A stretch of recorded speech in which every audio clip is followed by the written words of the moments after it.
So, good evening, Pastor Kanye. So, I'm here together with Brother O. De La Gora. And now, I'm going to explain the Daniel chapter 7. So, this night, we're diving into one of the most pivotal prophetic chapter in the Bible. In Daniel chapter 7.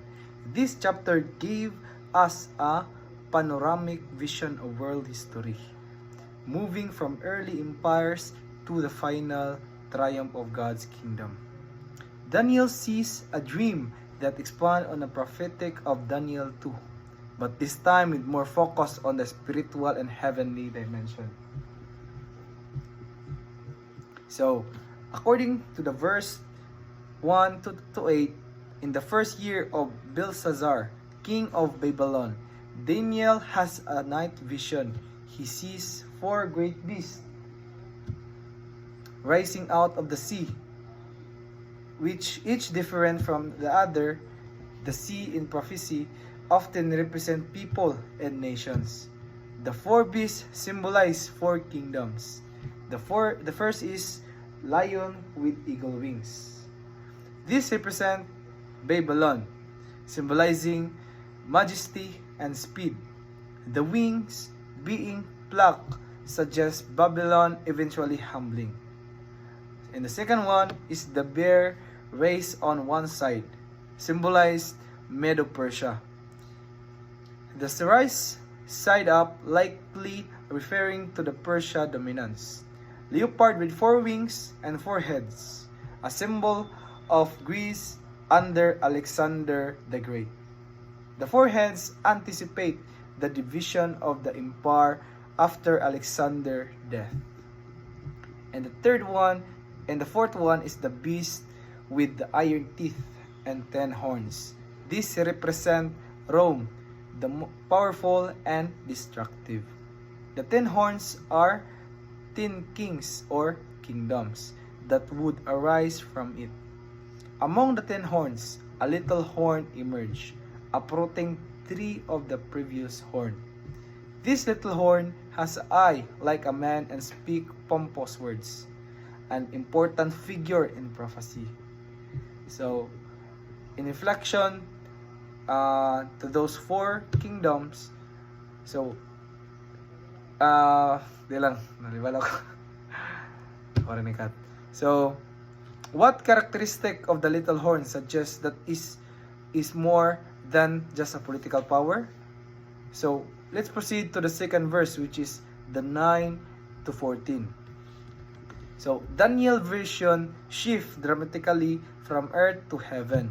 He sees the Ancient of Days, a clear reference to God the Father, seated on the throne of fiery flame. This is a heavenly courtroom scene. The book were open, suggesting judgment, according to the Revelation 20 verse 12. As the judgment proceeds, the little horn is judged and being destroyed.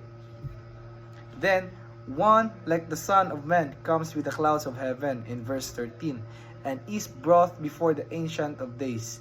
He receives an everlasting kingdom that will not be destroyed. Okay. This figure, the Son of Man, is a messianic title Jesus applies to himself throughout the gospel. So that is according to Matthew chapter 26 verse 64. His receiving the kingdom shows the ultimate triumph of Christ over all earthly powers. Okay, so let's proceed to the verse 15 to 28. That Daniel is troubled by the vision, so he asks one of the heavenly being for understanding. The angel explained. So this is the explanation of the angel.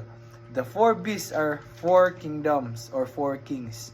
The saint of the Most High will receive the kingdom and possess it forever. That is in verse 18. The 4th beast is different. It devours, tramples, and breaks in pieces. From it comes a blasphemous little horn that makes war against the saints and prevails until the ancient of days.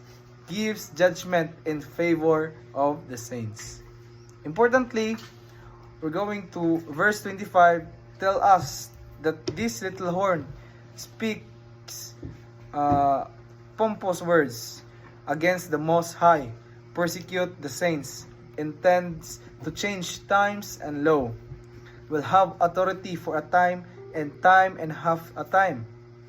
A prophetic period often interpreted as third and 1/2 year or 1260 days. Then the court sits and the horn is judged and dominion is taken from it. So the chapter ends with a promise: the kingdom and dominion shall be given to the people, the saints of the Most High. In Daniel chapter 7 verse 27. So in conclusion, the Daniel 7 reveals a cosmic conflict between oppressive human kingdom and the eternal kingdom of God. It assures us that God is in control of history, that judgment will be rendered in Christ, and His sons will triumph.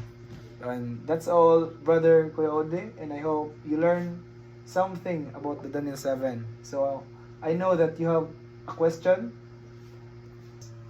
So, my question is, how does Daniel 7 expand upon the prophecy in Daniel 2? Daniel 2.